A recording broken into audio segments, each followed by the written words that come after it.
Back at it again. College hoops coast to coast. It's 2022. New edition. What's good, Sweeney? What you feeling? You got the new fade? I'm feeling it. Just got back from a big game yesterday. We got a big time guest in your city. It's going down. What you got? I love it. Yeah, it's I was at an outstanding basketball game, Wisconsin Purdue, really high level. Johnny Davis was spectacular. I'm 4-0, or Wisconsin is 4-0 when I'm in the building. So I think if Greg Gard is watching this program, he should find a way to get me on the charter. So, but no, that was sick. It's good to get back in the gym in a couple of weeks around the holidays, take a little time, and yeah, we got a great, outstanding guest today. Someone I've gotten to know pretty well out in Chicago.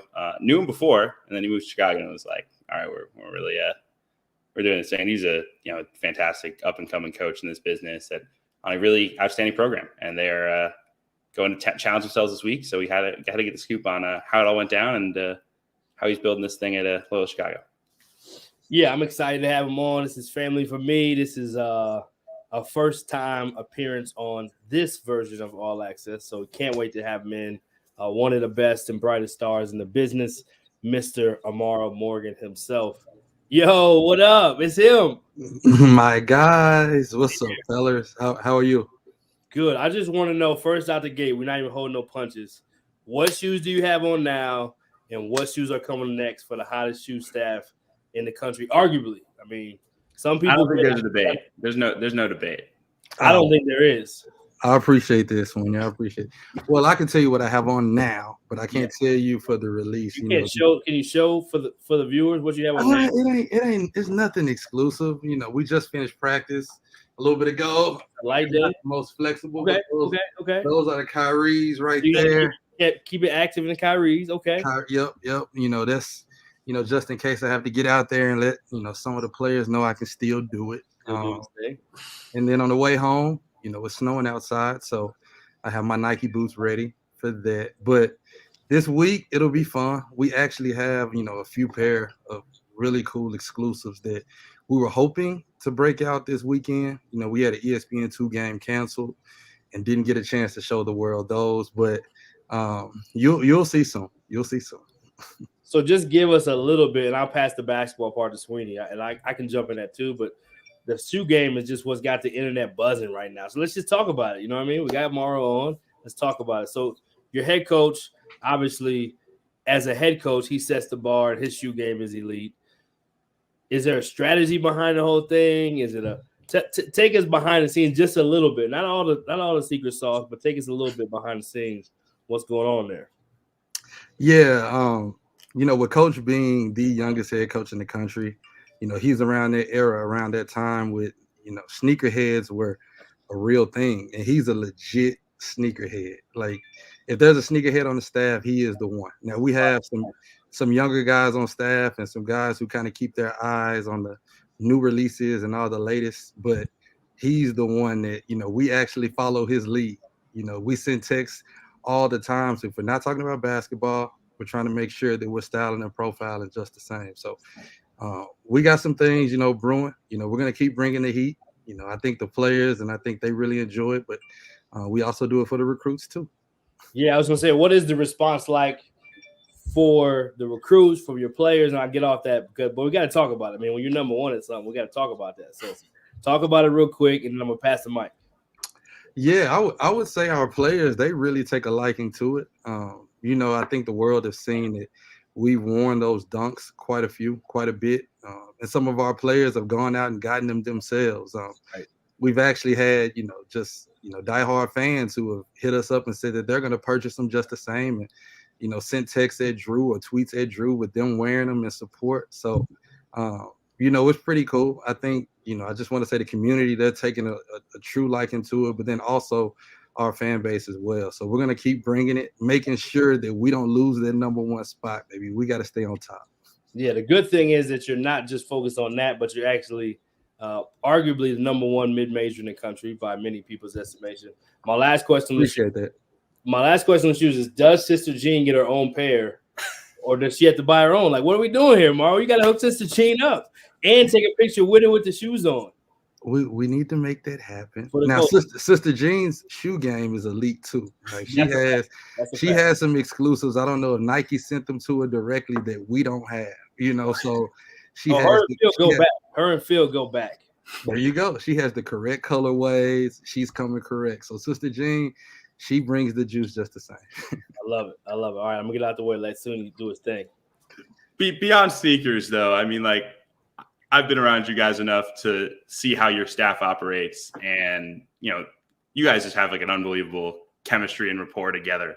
For a first time head coach working for a staff that's really new guys. You came from South Alabama, Sean came from Cincinnati. What has it been like building the relationship with those guys, and how have you been able to do so successfully? Drew is seasoned, even though he's only been a head coach for a few months. He's worked for some absolutely outstanding head coaches, some winners, and then he grew up in the house with another really good coach and his father. So he had, I would say, just a plan when it came to putting together an elite staff. I think he understood, just because he's done so much winning. I think he understood like how important cohesion is and camaraderie is within the staff. And we have some dudes on our staff that don't have a ton of ego. Now, we compete, we work, we put in the necessary time, and we make sure we do our jobs at a high level. But we never let any of that get like ourselves get ahead of what we're trying to accomplish as a unit. And, it's been fun. Like, each of these dudes, I think we have the youngest staff in the country. I might be wrong. There might be another staff out there younger, but I know we're, somewhere, very close. I would say like in the 98, 99 percentile, I would say. But with that being said, like, our guys, we just come in every single day. We talk about a lot of the same things, because we were born in the same era. But then on top of that, man, we keep our eyes like on the prize, which is like winning, and then making sure that we're putting our players first. And for you, as you've, worked for Drew, and, your staff has started to put in, there's a lot of similarities, obviously, to what, Loyola did under Porter and Drew as a top assistant to what you guys do now. But there's also a lot of differences. Can you talk through, some of the stuff that you talked about with Drew when you guys first got the job, to start to lay the new foundation while building on what was obviously an incredible bedrock that Porter left behind? Yeah. I would say, I think the biggest concern when you just talk about on people on the outside looking in, and also with us as well, is what is our offense going to look like? What is our team going to look like without Cameron Crowley?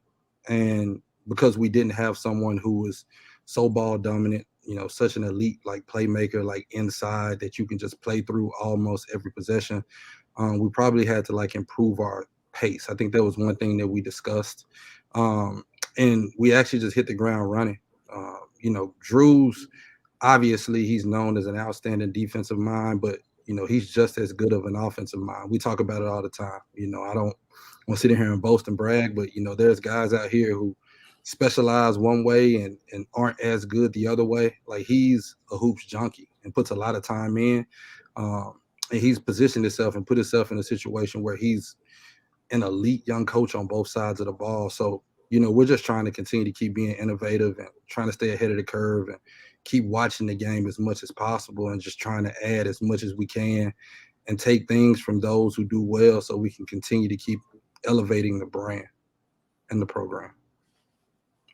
What do you think makes Loyola as a place unique? You've worked in a lot of different programs. What about Loyola is special? Because I've been around it, and I can see it's an awesome place, right? I mean, facilities are, and the fan base is incredible, and you're in Chicago and all these things. What about it to you differentiates Loyola from everywhere else you've been?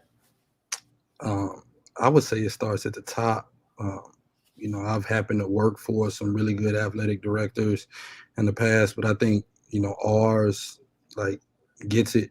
He puts, he's big on like making sure that these programs succeed here on campus, and he's willing to do whatever it takes to help us do so in the right fashion. But then that, it just way, our administration as a whole.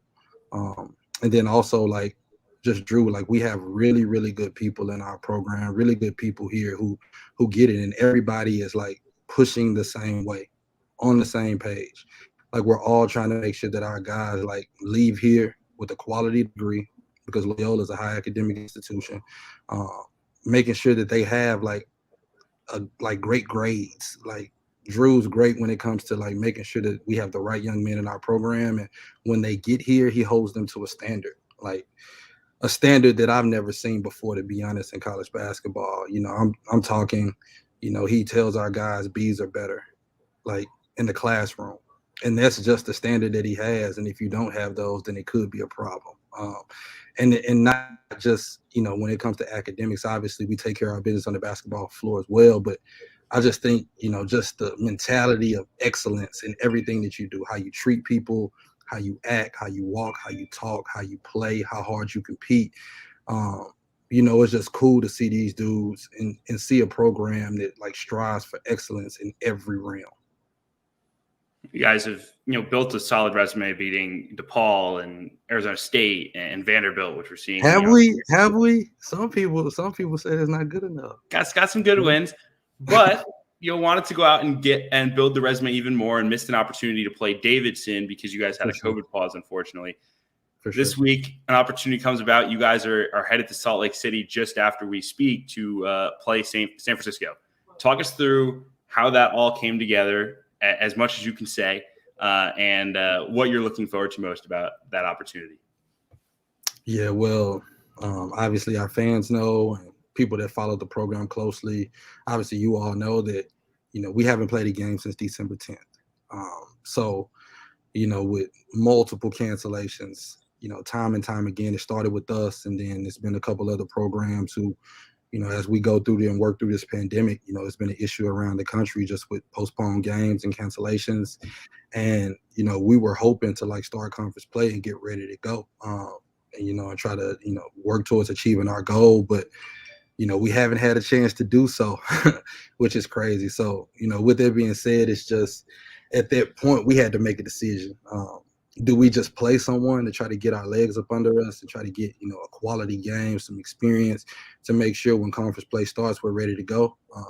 Or do we just wait it out and practice? And I think as a staff, like we talked it over, we made a decision, and we weren't sure if we wanted to play someone that was really, really good or someone that we knew that we would win just as, you know, a warm-up game. And we obviously made the decision to play a really, really good team in San Francisco, a quad one game. And when the opportunity came about for us to play them, it was one that we couldn't turn down. You know, we think it's a resume builder. It's a chance to answer unanswered questions on both sides. Like, both teams have an opportunity to be able to show the world how good we are. Now, are we both mid-major programs? Yes. And some people might not think it's a big game or a big deal, but if you know anything about the analytics, the metrics, the numbers, if you look on any website, the net, any of that, both of us are two of the better teams in the country. So it's an opportunity for our guys to gauge where they are as we work towards trying to win another championship. But then it's also a chance for us to get another quality win on our record to, like, you know, just make sure our resume is as strong as it needs to be. But to answer your question as well, you know, I mean, with that, like, we just came up with that situation, decided to go ahead and, hey, you know, coach talked to, you know, the head coach there, and, you know, we made the decision. Obviously, you know, when you talk about games like that, you got to figure out where you're going to play them, right? Like, are you going to go there? Are they going to come here? Or is it going to be a neutral location? You know, in such a short period of time, with us having a conference game on the weekend, we decided to play one in the neutral. And at that point, then you have to find staffers. You have to find, you know, a gymnasium. You know, we got a couple dudes on our staff. You know, Pat Wallace is as resourceful as he is. He hit the phone, made a few calls, and next thing you know, boom, we got a facility, and it ended up working out. So we're excited about it, for sure. Talk a little bit, Coach Morgan, about the defensive side of the ball. I think people got so caught up in and so infatuated with kind of Porter Mosier's offensive style of play and Cameron Krutwig, but you guys defensively have been one of the better teams to be able to get stops. Obviously, you have a ton of seniors, you have experience, but you have some really elite individual defenders, and then as a team, you guys have really shown that side of the ball. And I think that's the side of the ball that people with young coaches, they almost think like, okay, offensively, they have some returners, they'll be able to score, but can they stop people? But defense, if you know anything about coaching, and those that have done it, that's really the details. That's everyday accountability. So tell us about the defensive mindset and approach for Coach. Man, I can honestly go on and on and on about how impressive this dude is on it, like just as a coach, period. But especially on that side of the ball, just the amount of detail, and he's worked for some really good dudes. I'm not acting like he just completely created this on his own, but he's super duper innovative, super creative, not afraid to do something unorthodox or take a risk. It's just and then on top of that, the players that we have, like we have a grouping of individuals who really value like getting stops. We have, to me, in my opinion, we have probably 4 or 5 of the best defenders in all of college basketball. Obviously, Lucas Williamson, that goes without saying. He's elite. Everyone that we played, if you go back to a scrimmage against Wisconsin, you look at those numbers. The young man who had a phenomenal game last night, he didn't play so well. If you look at, when we played DePaul, Javon Freeman Liberty, I don't like to just talk about guys, but I'm just trying to give respect to our young fellow who's earned the right. He's gotten stop after stop after stop. And every chance, whenever that matchup came, he's, for the most part, come out on top. But not only that, man, we have, Ahir Guak, who's outstanding defensively and allows you to be able to switch, 1 through 4 just with his size. And if you play him at the 5, then you can switch 1 through 5. Like he's phenomenal. But Coach is just creative, innovative, and I think he just does it his way, what his beliefs are from the guys that he's worked for and all the winning that he's seen. And I think he's just built, a defensive philosophy, and just kind of merged all of those together. And I think, people are confused when they like try to scout against us, trying to figure out how to attack us because, he's a juggernaut.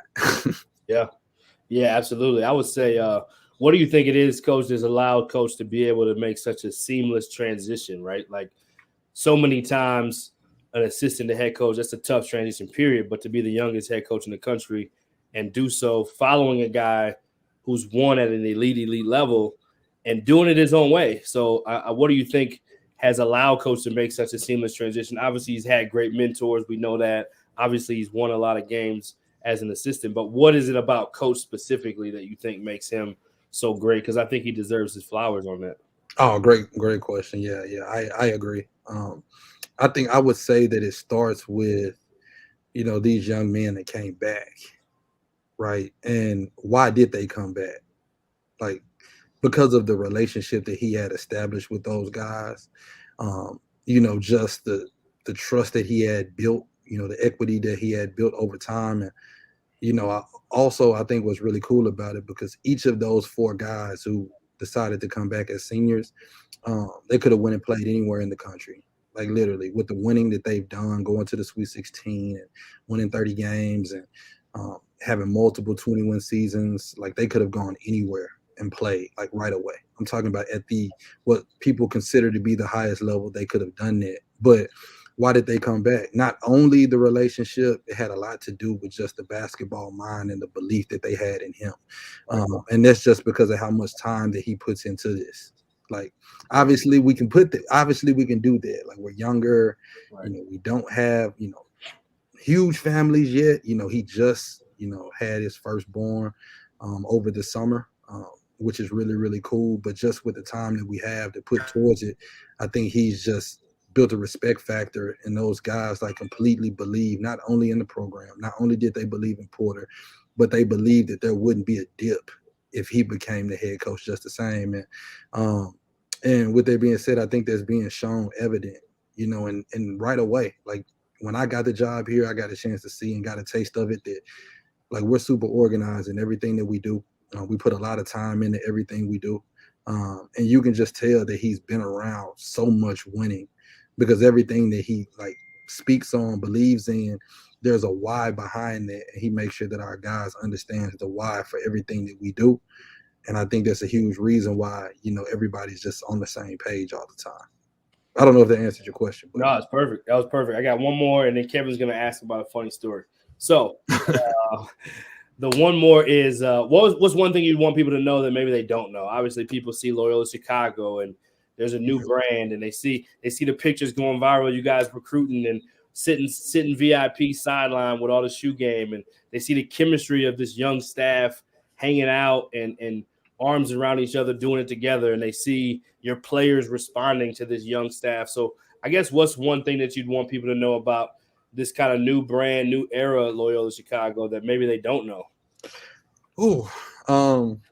One thing I would say that I don't think a lot of people understand or know or truly believe that we can win a national championship at Loyola-Chicago. Here we go. I liked it. And that's real.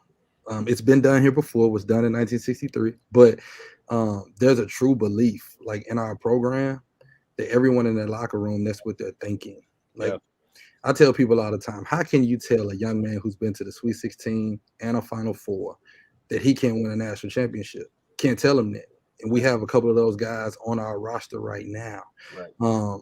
And I just think that's just what we've built over time. And with us going to the Atlantic 10 next year, I think the chances of that improves, just because, it's not, 1-2 big league, and now it's potential 3 to 5 big league.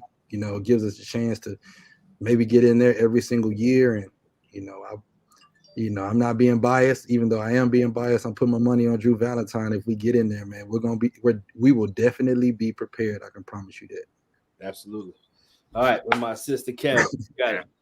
Well, we ask everybody for a funny story on this platform, but I'm going to be specific. I need a funny Pat Wallace story. That is a mega character. Oh, man. A funny Pat Wallace. I'll give you a little bit of time. I met Pat. I was at IUPUI. Matter of fact, when I met Kevin in person at the IUPUI Loyola-Chicago game. Yeah, Pat.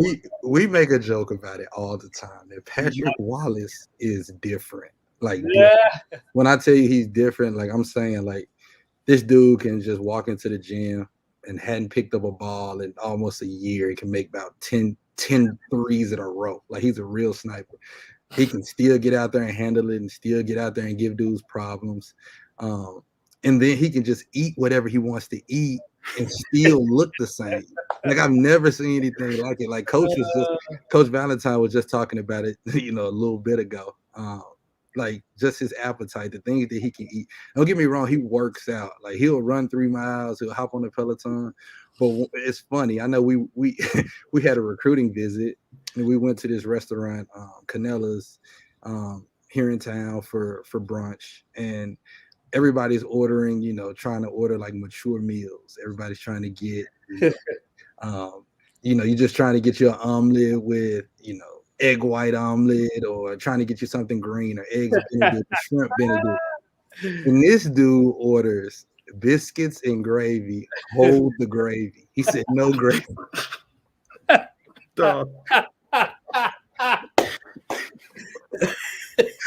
Bro, we looked, said biscuits and gravy, no gravy. Nope.